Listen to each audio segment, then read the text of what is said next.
Está no ar, abre aspas, o primeiro jornal multidigital do eixo SP-Rio. Abre aspas. Apoio Sicredi. Gente que coopera, cresce. Quinta-feira, 26 de março, ao vivo pelos Facebooks da SP-Rio+, e do Jornal Vale, está no ar o Abre Aspas, direto dos estúdios da SP-Rio+, no Jardim Aquários, em São José dos Campos, São Paulo. Você confere nesta edição. Número de casos sobe para 2.563 no Brasil. Vale do Paraíba tem 545 casos suspeitos e 13 confirmados. Bolsonaro diz que quem fica em casa é covarde. Governadores mantêm quarentena. Embraer vai fabricar peças para respiradores artificiais. Estas e muito mais notícias logo após o comercial ao vivo aqui no Abre Aspas. Fique com a gente.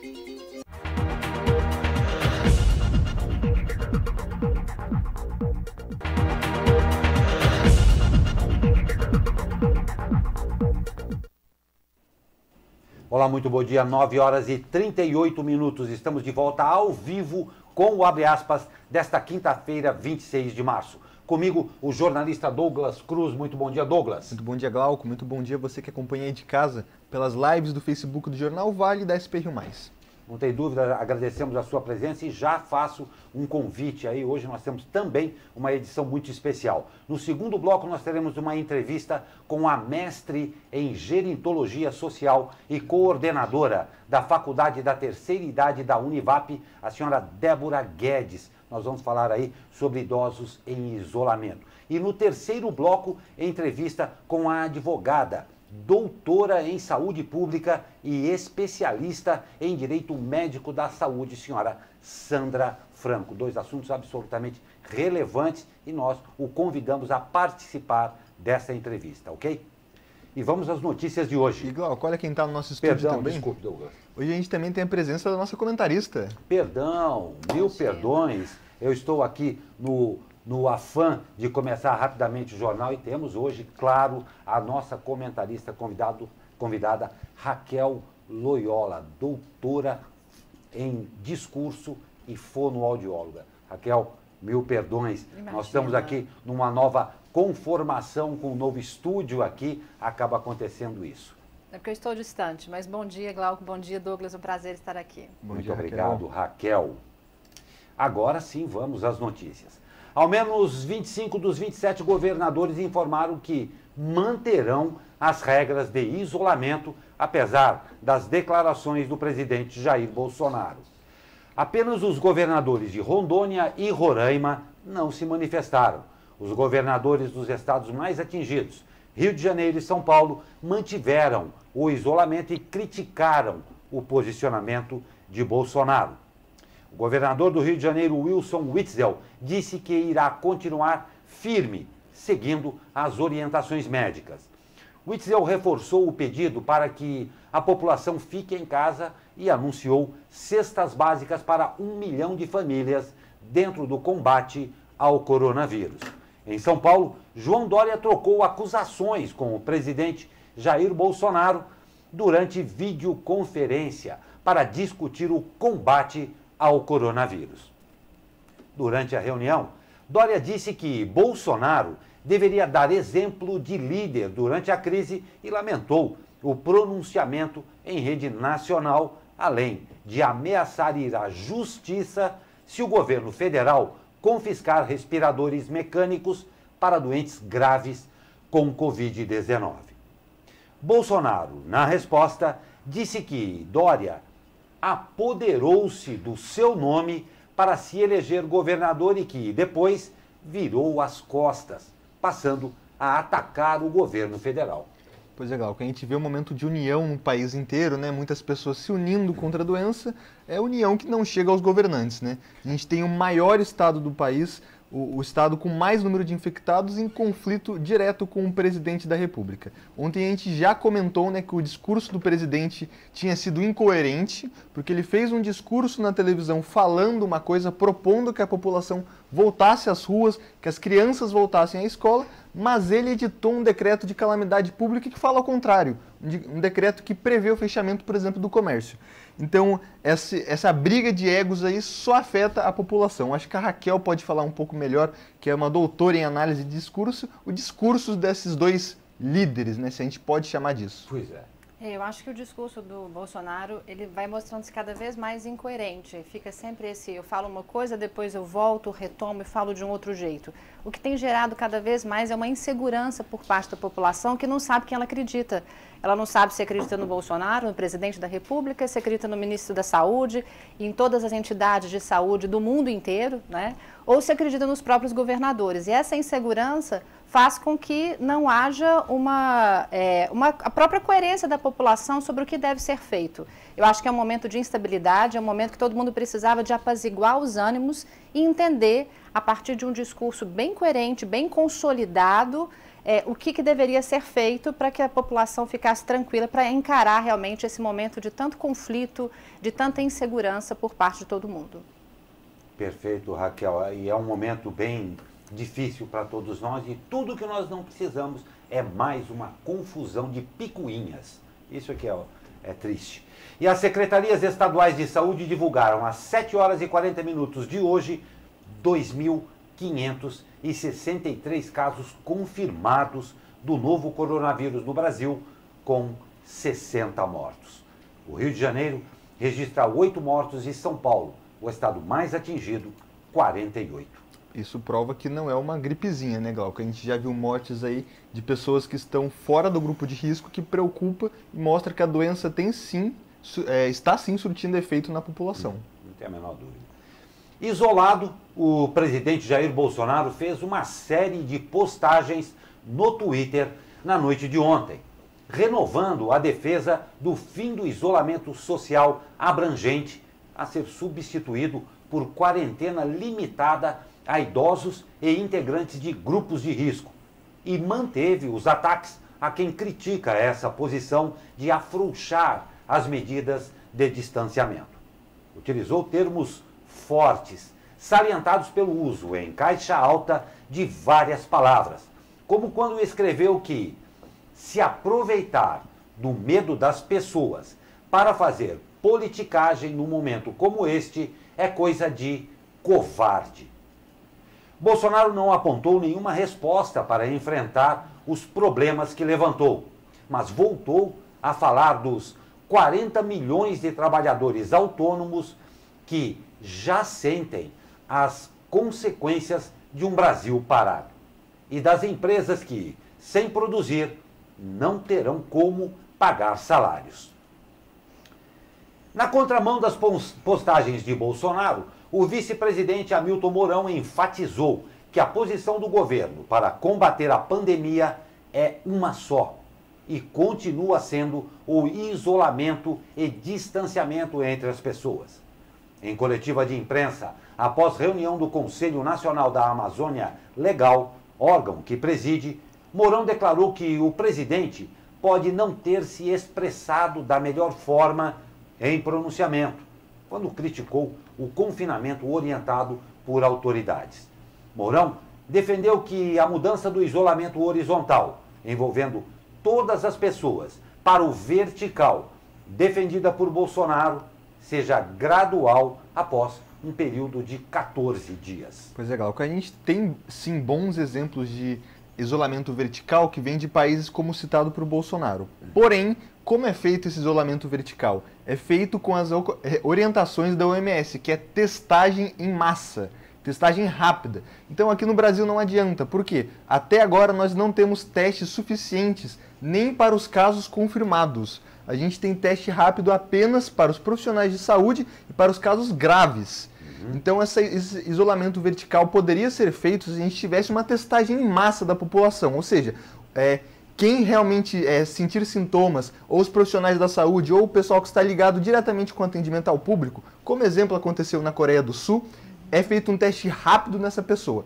Se ela é liberada, ela vai para o trabalho. Se ela não é liberada, ela vai para o hospital. Mas isso, eu acho que a Raquel, que é uma fonoaudiólogo, uma pessoa da saúde pode até falar melhor, né? Nós não temos capacidade logística para ainda atender a essa demanda. E Raquel, é exatamente isso. Além de ser uma pessoa do meio de saúde, a gente vê uma distoância aí entre os próprios discursos, entre o vice-presidente Mourão e o nosso presidente Jair Bolsonaro.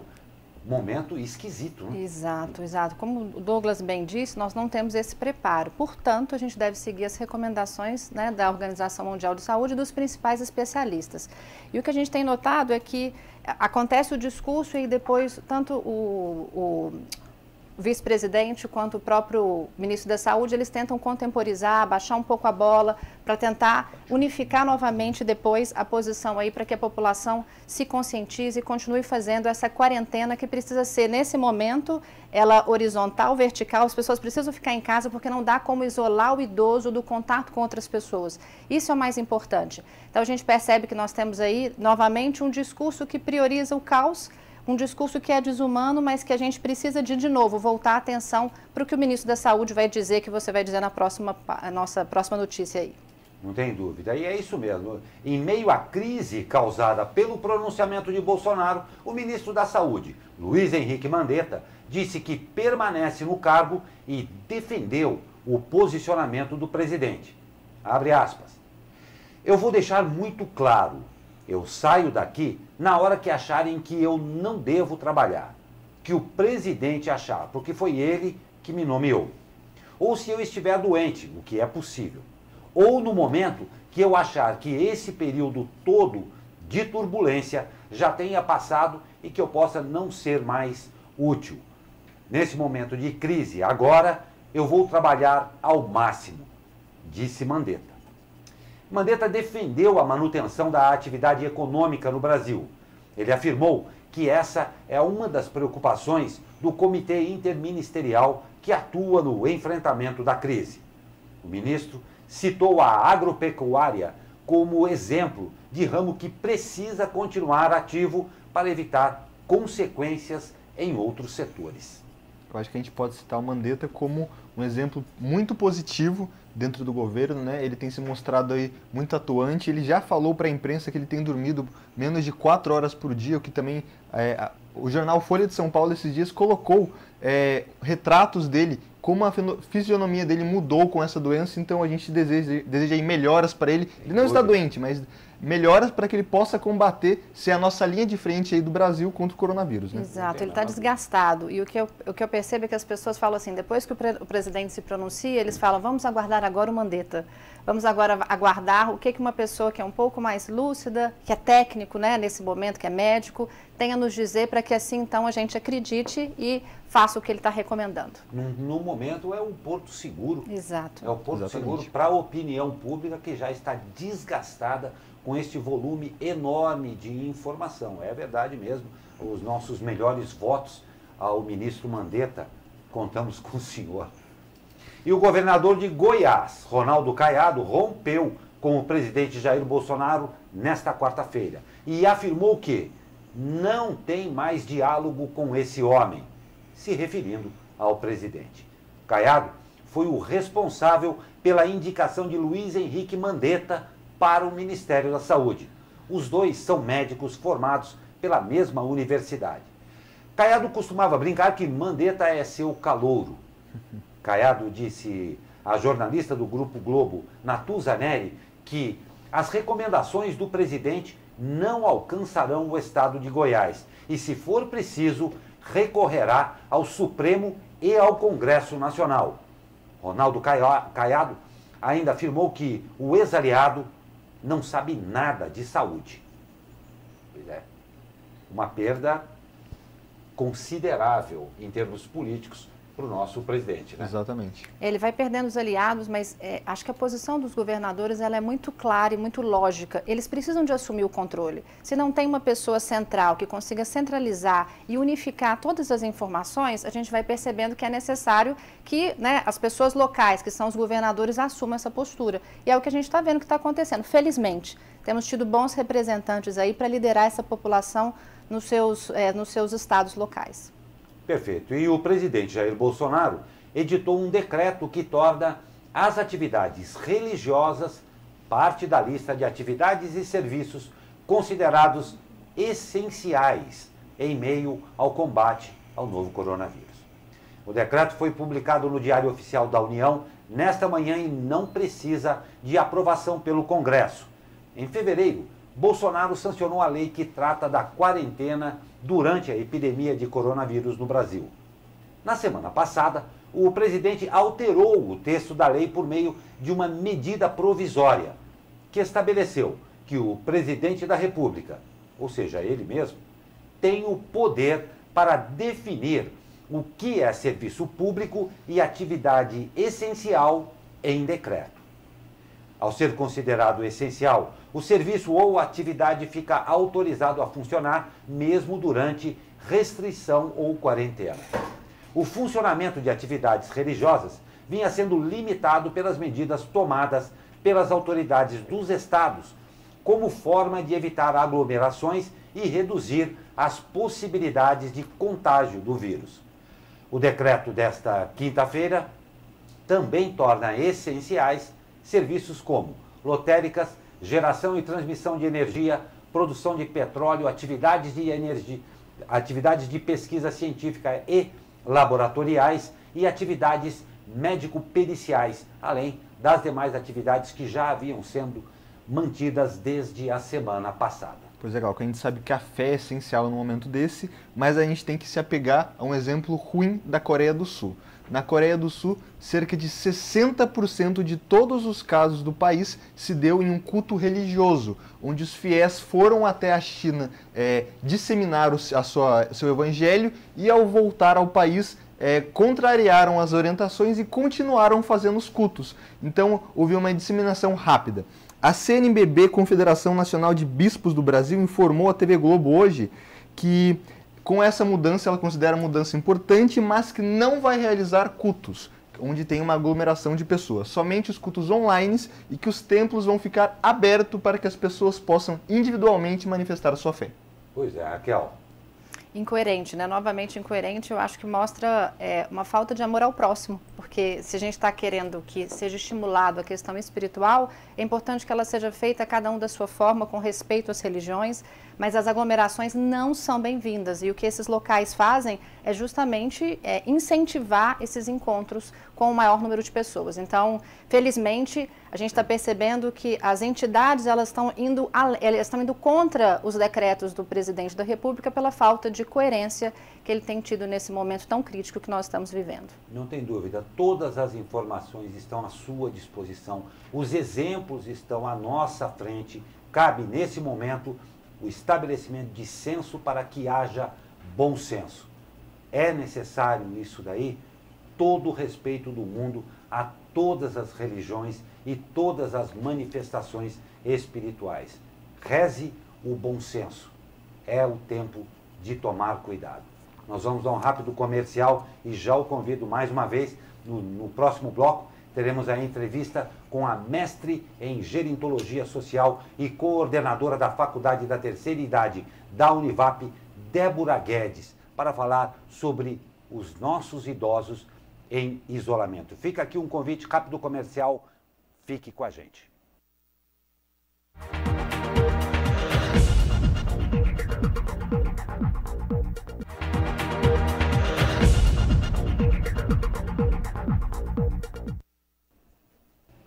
Estamos de volta ao vivo, são 9 horas e 58 minutos, com o abre aspas desta quinta-feira.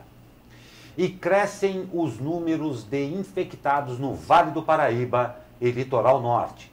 As prefeituras de São José dos Campos e Taubaté confirmaram novos casos de coronavírus ontem. Com isso, o Vale do Paraíba chegou a 13 casos confirmados da doença, com 3 mortes suspeitas em investigação. As mortes foram nas cidades de Cachoeira Paulista, São Sebastião e Guaratinguetá. Em Guaratinguetá, a prefeitura informou que a morte suspeita é de uma mulher de 87 anos, moradora de Cachoeira Paulista, que faleceu no Hospital Frei Galvão. A idosa foi atendida no domingo com quadro de tosse, dispneia, desconforto respiratório e baixa saturação de oxigênio. Outra morte suspeita ocorreu na noite da última segunda-feira em São Sebastião. Um homem de 60 anos que já tinha histórico de doença crônica morreu com problema de insuficiência respiratória grave, com sintomas da nova doença. Sem dar detalhes, a Prefeitura de Cachoeira Paulista informou que um homem deu entrada no pronto-socorro na semana passada, apresentando sintomas de coronavírus. As 3 mortes aguardam confirmação da doença pelo Instituto Adolfo Lutz, em São Paulo. Os casos confirmados no Vale são 9 em São José dos Campos, 2 em Taubaté e 2 em São Sebastião. E os novos casos na região metropolitana do Vale. A Prefeitura de São José dos Campos divulgou mais 2 casos confirmados de coronavírus. Com eles, a cidade passa a ter 9 infectados pela doença. Segundo a Secretaria de Saúde, os novos pacientes são um homem de 34 anos que teve contato com um caso confirmado e também um homem de 51 anos que teve contato em caso suspeito. Segundo a Secretaria de Saúde, os 2 estão em isolamento em casa. A Prefeitura ainda informa que outros 68 casos suspeitos aguardam confirmação em isolamento domiciliar. Em Taubaté, a Prefeitura informou que um homem de 67 anos é o 2º caso confirmado de coronavírus na cidade. O paciente, que é de São Paulo, está internado no Hospital Universitário. Pois é, coronavírus está presente também na RM Vale.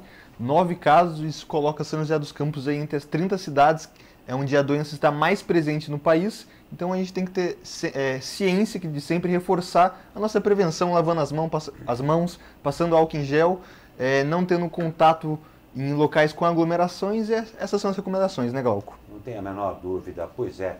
E nós vamos aí, agora, estamos todos passando por um momento muito grave, muito sério, muito diferente para todos nós, que é esta quarentena que está submetendo a todos a uma nova condição, uma condição que nós não estávamos, na verdade, acostumados e até preparados para enfrentar. Porque não se trata de férias, se trata exatamente de um isolamento. Imagine isso daí para os nossos idosos. E é exatamente sobre isso o que nós vamos falar com a mestre em Gerontologia Social e coordenadora da Faculdade da Terceira Idade na Univap, Débora Guedes. Nós já estamos com ela aqui. Débora, muito bom dia. Bom dia, Débora. Bom dia, muito bom dia a todos. É um prazer. Oi, querida, tudo bem, Raquel? Bem? Olha para cá ou para cá? Pode olhar para sua câmera mesmo, Okay. Raquel. Bom, Débora, a gente está vivendo um momento, né, muito delicado, em que, novamente, a gente vê os idosos sendo colocados um pouco como à margem, por serem as pessoas mais vulneráveis nesse momento que é tão delicado. Por isso que a gente traz essa pauta aqui hoje, né, para essa nossa conversa, para tentar acalmar e tentar ver esse momento de uma forma diferente aí para os nossos idosos. E com a sua experiência, a gente gostaria de fazer algumas perguntas para conduzir essa reflexão aí, esse momento para os idosos. O que você acha, Débora, que esse momento de isolamento pode representar para os idosos? Bom dia, Raquel. Bom dia a todos. É um prazer participar. Muito obrigada pelo convite. Que alegria contribuir para a gente fazer reflexões sobre um assunto tão importante num momento tão delicado, não é? Eu penso que para os idosos, nesse momento, representa a oportunidade de reinventar a fase da velhice, sobretudo dentro das suas casas, seguindo as orientações dos pesquisadores, da Organização Mundial da Saúde, né, entrando em contato com essa realidade que é tão imponente, né, nos nossos dias de hoje. E penso também que é uma oportunidade dos idosos retomarem um contato com as suas famílias, os familiares também retomarem um contato com os seus idosos, com as suas idosas, utilizando os meios de comunicação. E o que você acha, Débora, pensando nisso? Porque, na verdade, não é fácil para o idoso ficar dentro de casa. Alguns idosos já tinham esse hábito, mas nós temos idosos muito ativos na população, inclusive os idosos que participam da Faculdade da Terceira Idade. Como que você acha que eles podem viver este momento de uma forma mais amena? Reinventar, Raquel, eu entendo que seja a palavra do momento, né? Reinventar o nosso cotidiano. Essa situação que as pessoas idosas estão vivendo, para elas tem um impacto um pouco maior pelo fato de elas serem um grupo de alta vulnerabilidade do contágio em relação a essa virose. Mas para pensar o cotidiano dentro de casa de uma forma mais amena, tanto para os idosos quanto para pessoas de outras faixas etárias também, eu entendo que é estabelecer uma rotina, uma nova rotina, olhando para as possibilidades que a sua vida dentro de casa oferece, né? E eu quero acreditar e acredito muito nisso, que os idosos e as idosas vão nos surpreender, porque eles têm uma potencialidade, eles têm potencial, eles têm experiência de vida, eles têm um amadurecimento de convívio social já. Então, eu entendo que eles têm essa potência para reorganizar. A rotina é o que vai nos ajudar a passar por esse momento, que vai contribuir também para que os idosos e as idosas possam passar por esse período de uma maneira mais amena. E aí, entrar em contato com coisas que gosta de fazer dentro da sua própria casa, entrar em contato com a casa, com o seu lar, né? Pensar dentro da sua casa, dentro de si, inclusive, né? Eu penso que tem toda uma simbologia de estar dentro de casa, vir para casa, estar em casa, não poder sair de casa.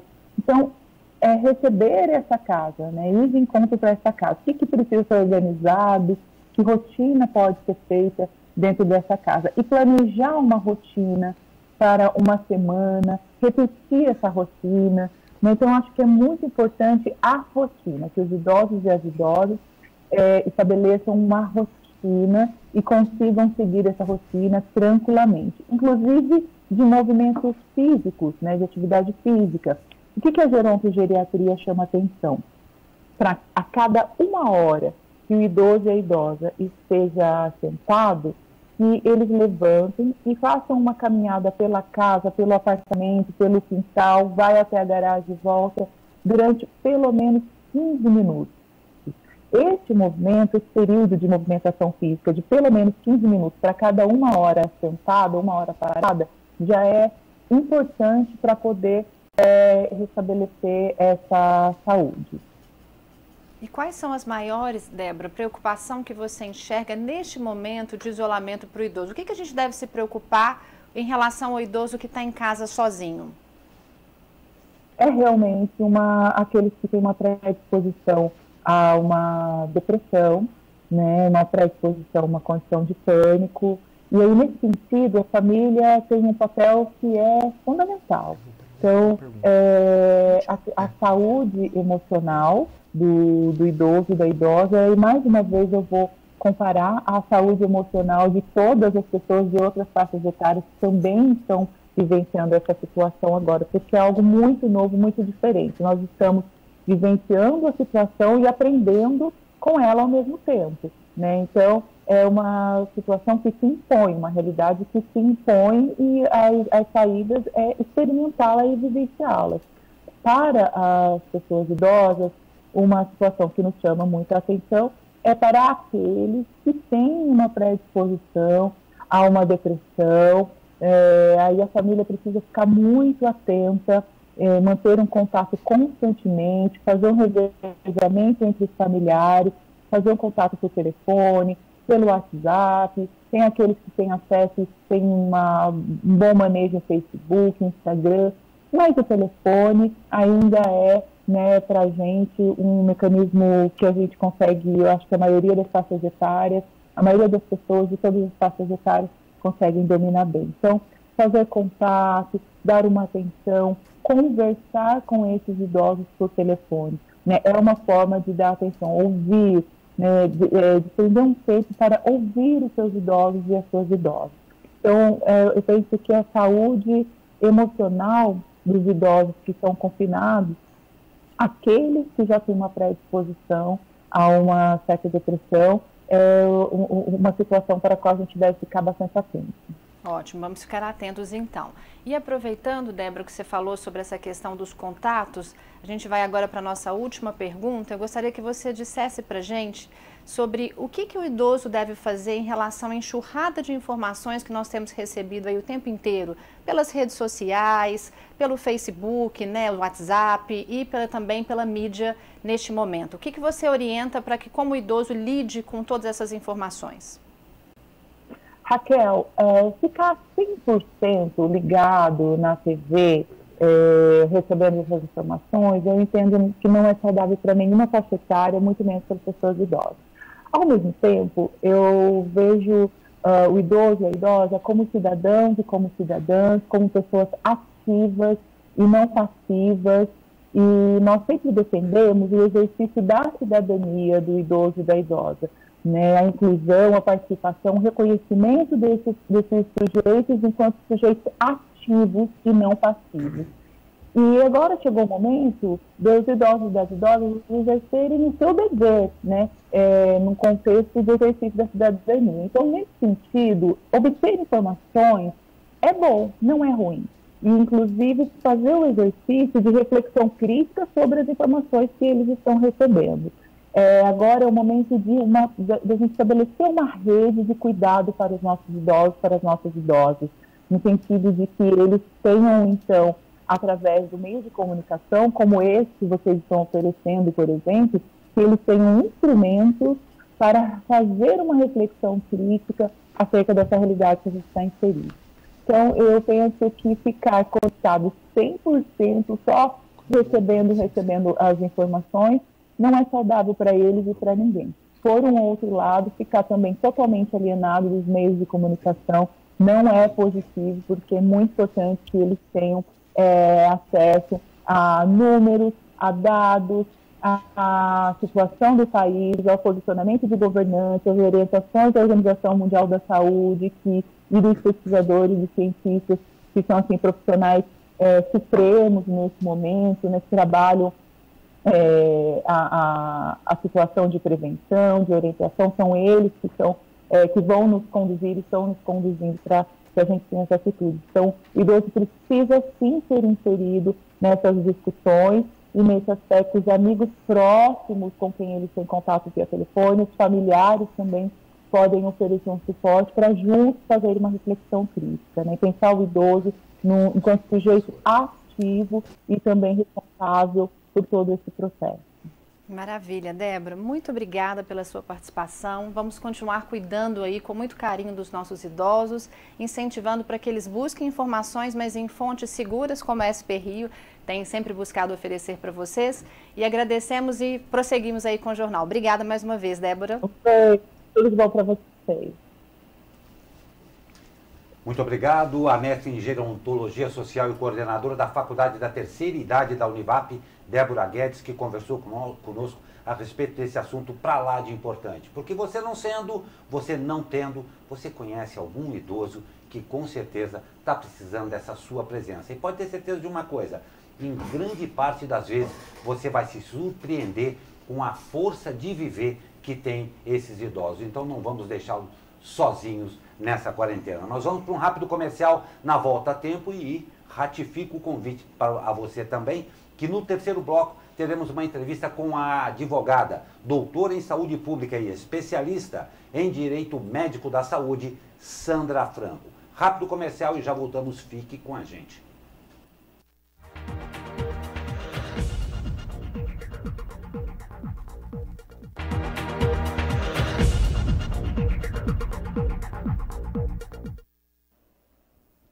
Vendo o lado cheio do copo, tempo maravilhoso, com diminuição da poluição, céu de brigadeiro, visto aqui dos altos da Cassiano Ricardo. Vamos saber como é que fica o tempo com ele. Fala, meu amigo Caio Souza, muito bom dia.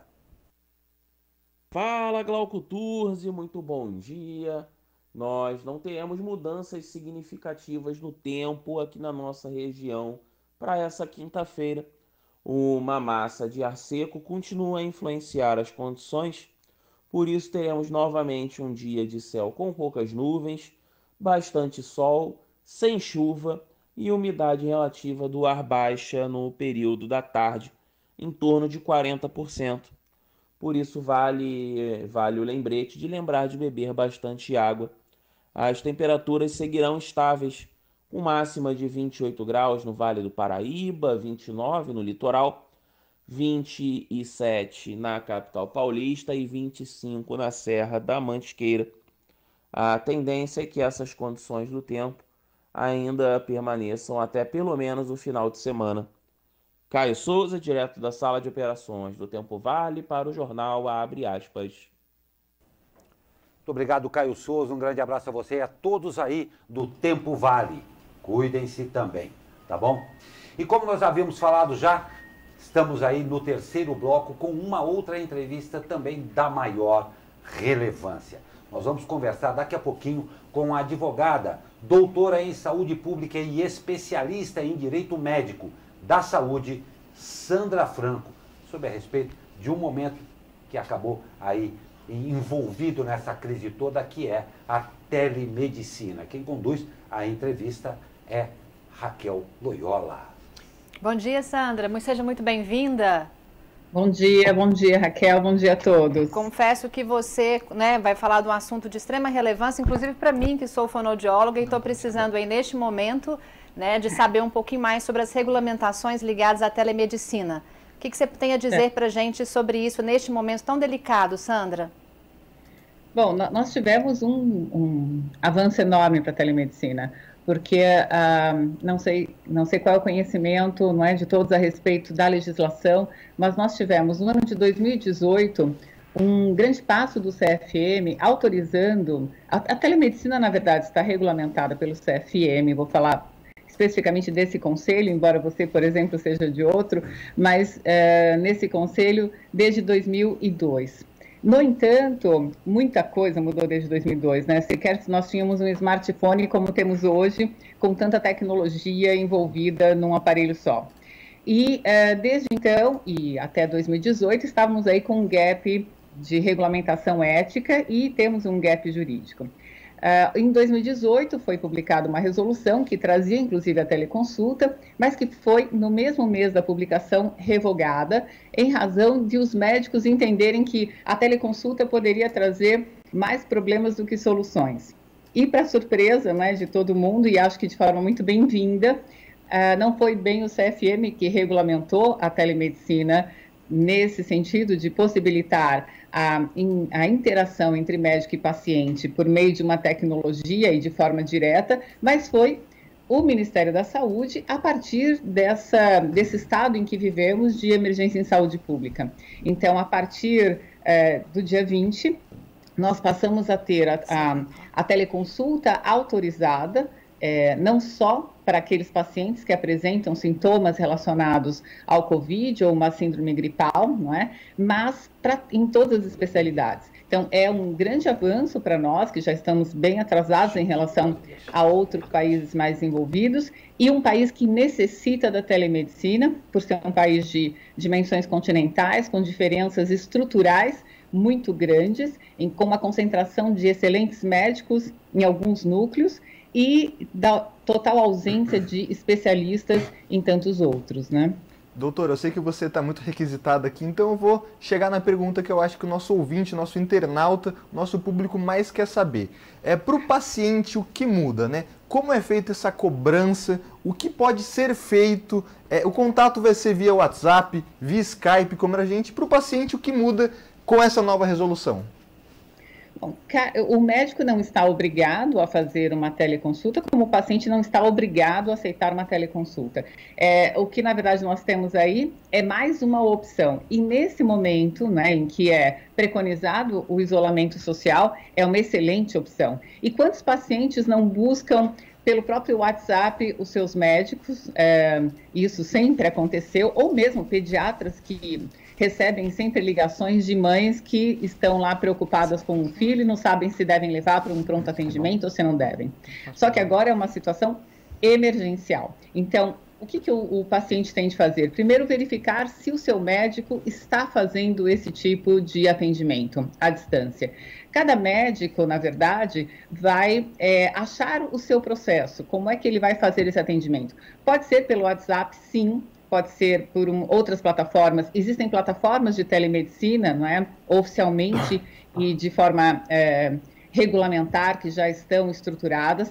Existem aí alguns softwares como o Zoom, ou Teams, ou Skype, que, como nós estamos fazendo agora, que possibilitam essa interação. O que é importante? Obviamente, o paciente, antes, acertar com o seu médico qual é o valor que vai ser cobrado. Por hora, nós não temos definições em relação à cobertura dos planos de saúde, mas como a portaria 467 do Ministério da Saúde fala sobre a telemedicina e a teleconsulta liberada também para a saúde suplementar, então saúde pública, saúde suplementar e saúde privada, que são 3 esferas diferentes na saúde, eu entendo que a ANS está por regulamentar como é que vai ser esse sistema de cobrança. Algumas operadoras, inclusive, já oferecem dentro do plano as suas plataformas de telemedicina. Então, eu posso citar algumas, a Amil, a Sul América, elas já possuem e oferecem esse atendimento através das suas próprias plataformas. Mas o meu médico, por exemplo, não faz parte de nenhuma dessas operadoras, não é? Eu não quero este serviço, eu quero só ser atendido pelo meu médico da minha escolha. Eu preciso ou fazer o pagamento particularmente ou aguardar para ver se a minha operadora, o meu plano de saúde contratado, fará o reembolso do valor que eu pagar de forma privada. Perfeito, doutora. Para a gente fechar, como deve ser feita essa dosagem, tanto pelo médico quanto pelo paciente nos tempos de fake news, né? Porque a gente sabe que a internet é uma grande propagadora de fake news e às vezes o próprio paciente pode cair em erros, como também o próprio médico. Como deve ser feita essa dosagem no teleatendimento essa ligação entre médico e paciente? Bom, todo cuidado é pouco, obviamente, não é? Então, é bastante importante se certificar se aquele médico... O melhor é que você faça a consulta com um médico que você já conhece e que os médicos atendam aos pacientes que já estão na sua carteira. Isso vai possibilitar e vai diminuir aí as chances de termos fraudes nesse atendimento, né? Então, se certificar se aquele CRM do médico de fato possui um registro no Conselho Regional de Medicina, é algo super simples, colocar o nome dele e ver se o CRM existe, e lá aparece um carômetro, então dá para ver se aquele profissional está de fato inscrito regularmente, e ao médico, ele pode atender, obviamente, qualquer paciente, e o que ele vai precisar é estruturar a sua consulta, fazer o prontuário a que todo paciente tem direito, ele tem de informar, se for uma conversa gravada, que ele está gravando. Se o paciente precisar de atestado, ele tem de fornecer atestado. Se o paciente tiver sintomas relacionados à síndrome gripal e ele achar importante o encaminhamento, tem de ficar claro, inclusive no início da consulta, que aquela consulta à distância, ela pode se converter numa consulta presencial ou até aquele paciente ser encaminhado para um outro serviço de atendimento, né, na saúde. Então, essas condições devem ficar claras entre paciente e médico e, obviamente, eu sugiro que, se for um atendimento particular, que o médico antes acerte com o seu paciente a forma desse pagamento e, se possível, que o pagamento seja feito antes da consulta. Então, isso é uma forma de nós diminuirmos as chances de fraudes e de problemas nesse momento de adequação da nova modalidade que nós vamos chamar, que é a teleconsulta. Maravilha, muito obrigada, doutora Sandra, pelas suas informações muito relevantes. Acho que nesse momento isso traz uma tranquilidade para todos nós que continuamos necessitando, às vezes, de um atendimento médico ou de algum outro profissional da saúde. E te agradeço pela sua presença aqui conosco. Muito obrigada e tenha um ótimo dia. Eu fico à disposição. Um abraço para vocês e para todos os seus ouvintes. Obrigada. Um bom dia. Entrevista absolutamente importante com a advogada, doutora em saúde pública e especialista em direito médico da saúde, doutora Sandra Franco. Muito obrigado, doutora. E o Ministério da Saúde anunciou que vai liberar a partir de amanhã 3,4 milhões de unidades do medicamento cloroquina para que os médicos possam avaliar seu uso em pacientes graves do novo coronavírus. Conforme matéria de O Globo, foi elaborado um protocolo que prevê 5 dias de tratamento, sempre dentro do hospital e monitorado por um médico, em razão dos seus efeitos colaterais. O remédio já é utilizado no tratamento de malária, lúpus e artrite. Segundo o Ministério da Saúde, a cloroquina demonstrou ter ação contra o vírus em laboratório. Também há indicação de melhora nos pacientes graves. Por outro lado, o Ministério da Saúde ressaltou que ainda é preciso evidências clínicas mais robustas. Abre aspas. A única evidência mostra aparente redução da carga de vírus em secreções respiratórias, informou a pasta. Agora eu vou pedir bastante atenção da sua parte para o que vai ser dito agora. Que fique bem claro, a cloroquina usada para tratamento de lúpus e malária é experimental nos casos de coronavírus. Não é para sair comprando. Ela vai ser aplicada somente em hospitais, em pacientes graves, sob supervisão médica, dado as suas reações, tá bom? Que fique bem claro isso daí. E, Glauco, é importante a gente ressaltar que a cloroquina é um medicamento que precisa de um atestado, uma liberação médica para ser comprado. Então não adianta você ir lá na farmácia tentar comprar, porque o medicamento ele tem destinação. Tem paciente que precisa dele e muitas farmácias, inclusive aqui em São José dos Campos e no Vale do Paraíba, está faltando a cloroquina. Então não precisa sair correndo para comprar a cloroquina, porque o governo está testando em alguns casos, experimentando, ou seja, não é a solução para o coronavírus ainda. E outra coisa que infelizmente precisa ser lembrado, não ache que tem gente com cloroquina estocado em casa. Então se aparecer via internet ou se alguém ouviu falar para você que milagrosamente alguém tem um estoque disso, desconfie.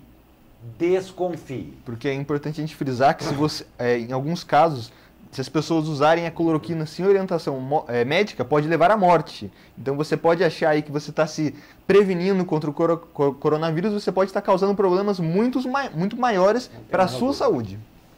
Que fique aqui o aviso. E olha que bacana, a Embraer está se unindo a empresas e centros de pesquisas no país para colaborar com tecnologias que possam aumentar a disponibilidade de equipamentos e soluções para o combate ao Covid-19 no Brasil. As ações desenvolvidas em conjunto com a cadeia de fornecedores da Embraer englobam a fabricação de peças para a indústria de ventiladores e respiradores, a substituição de componentes importados para ventiladores, o desenvolvimento de sistemas de filtros de alta eficiência para a transformação de leitos regulares em tratamento intensivo e estudos para o desenvolvimento de respiradores simples, robustos e portáteis, visando a rápida implementação e disponibilidade. Em parceria com o Hospital Albert Einstein, a Embraer está propondo também o fornecimento de apoio técnico para o desenvolvimento de sistemas de exaustão para controle biológico, que pode converter leitos regulares em áreas de tratamento intensivo, por meio da tecnologia de filtros de alta eficiência, de absorção de partículas de ar já existentes nos sistemas de ar-condicionado das aeronaves. O objetivo é levar essa solução também aos hospitais que precisam deste tipo de solução já de forma imediata. Outra frente de trabalho está dedicada à análise de fabricação de válvulas de controles e sensores de fluxo que permitam ampliar a capacidade de produção da indústria nacional de respiradores, além da adaptação de um modelo de respirador para uso no combate ao Covid-19. Muito orgulho para a gente, né? Exatamente, a indústria parou de... A gente sabe que a aviação em si está parada, né? Mas a Embraer não está parada, a gente acabou de ver, está ajudando na saúde, né, Glauco? Duas notas importantes, Glauco, que o nosso editor-chefe, José Guilherme Ferreira, separou aqui pra gente. Em São José dos Campos, a Justiça proibiu a Prefeitura de São José de suspender a Bolsa Auxílio dos estagiários. A gente esteve conversando aqui ontem com o prefeito, ele deu a sua explicação e hoje a juíza Laís Helena de Carvalho emitiu uma determinação que os estagiários não poderão deixar de receber os salários. E a Justiça também não parou, Glauco. A gente pode ver outro caso também. O Tribunal de Justiça de São Paulo, agora segunda instância, suspendeu nesta quarta-feira, ontem, né, a realização de uma barreira sanitária na entrada de Caraguatatuba, que estava sendo feita ali na rodovia dos Tamoios. O procedimento foi responsável por formar uma grande fila de veículos na entrada do município, que estavam sendo testados ali, anotado para onde as pessoas iam e estavam sendo aferidas a temperatura corporal para ver se a pessoa tinha ou não febre. A Prefeitura de Caraguatatuba informou que já entrou com um recurso contra a decisão do juiz e que a Prefeitura de Caraguatatuba vai continuar lutando para proteger a saúde da população. Então, essas notas importantes aqui para a gente também do Abre Aspas. Não tem dúvida, ratificando inclusive a nota de Caraguatatuba que nós demos na edição de ontem. E aí a gente fica. Mas eu quero perguntar aqui para a Raquel Loyola, voltando à Embraer aqui, porque é um momento, a Embraer, lembrando que lá na década de 90 também, a Embraer teve que, em um momento de uma crise, de uma mudança muito grande, se reinventar. E na reinvenção, ela passou também a fornecer uma vasta gama de outros produtos que não aviões ou peças de aviões a todo um mercado. E nós estamos vendo agora com muita propriedade ela exercendo todo esse poder tecnológico, esse poder de adaptação incrível que essa grande empresa tem, aí auxiliando com toda a sua tecnologia no estado da arte, num momento tão difícil para todo o Brasil. Raquel, um momento inspirador para todos nós também, vendo que uma empresa deste porte está preocupada e dando o que ela tem de melhor, que é a tecnologia, né? Exato. Em momentos de crise, né, Glauco, a gente vai percebendo que essa capacidade de reinvenção, ela é maravilhosa. A gente vai vendo que nós temos a capacidade de nos unirmos em prol de alguma coisa, de um bem maior, que é a nossa humanidade, que é a saúde. Então, é um grande exemplo da Embraer e que fica aí de inspiração para todos nós, que podemos também, no momento que estamos nos nossos lares, nos reinventarmos. Nos reinventarmos no sentido de nos conhecermos um pouco melhor, de fazermos aquelas tarefas ou atividades que às vezes o corre-corre, o dia a dia não nos permite fazer, né? Ter contatos diferenciados com a nossa família, com nossos entes queridos e tirando ali, né, o atraso às vezes com leituras, com filmes, com séries. O momento de crise ele é delicado, mas pede calma, pede paz. E aí é uma forma que a gente tem de, dentro do nosso lar, tentar buscar um pouco desse aconchego. Perfeito, Raquel, é exatamente isso. Um momento que pode se transformar em inspirador a todos nós. Está de parabéns à Embraer. E a confirmação do primeiro caso do novo coronavírus no Brasil completa um mês. Agora, são mais de 2.500 infectados e 60 mortes. Conforme matéria do G1, o primeiro óbito foi contabilizado em 17 de março. No dia anterior, estados como Rio de Janeiro e São Paulo haviam adotado restrição de serviços e de circulação de pessoas para tentar conter a pandemia. Tais medidas já haviam sido adotadas em maior ou menor grau em outros 4 países largamente afetados pela doença nos primeiros 30 dias de epidemia. A comparação com outros países indica que o pior ainda está por vir.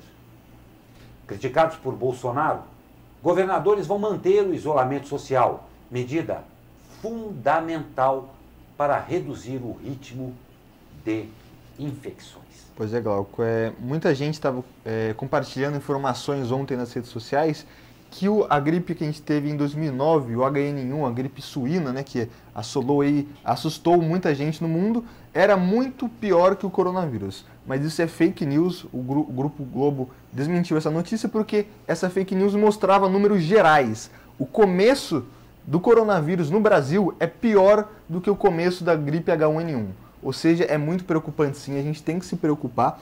Não devemos alardar e sim tomar precauções. Então a gente sempre reforça, a gente tem falado aí há mais de um mês aqui, né, Glauco, no Abre Aspas, para lavar as mãos, evitar aglomerações, evitar de colocar a mão na boca, quando for tossir, espirrar, colocar aqui no cotovelo, né? Recomendações básicas, mas que devem ser seguidas para evitar o coronavírus, né? Não tem a menor dúvida, momento difícil. Raquel, nós estamos passando por mais uma série de conturbações aí paralelas, o que no momento cremos todos que deveria haver, como você mesmo já citou, uma unidade em prol da saúde, em prol da serenidade, em prol de passarmos o mais rápido possível por esse momento tão difícil para nós todos e para o mundo.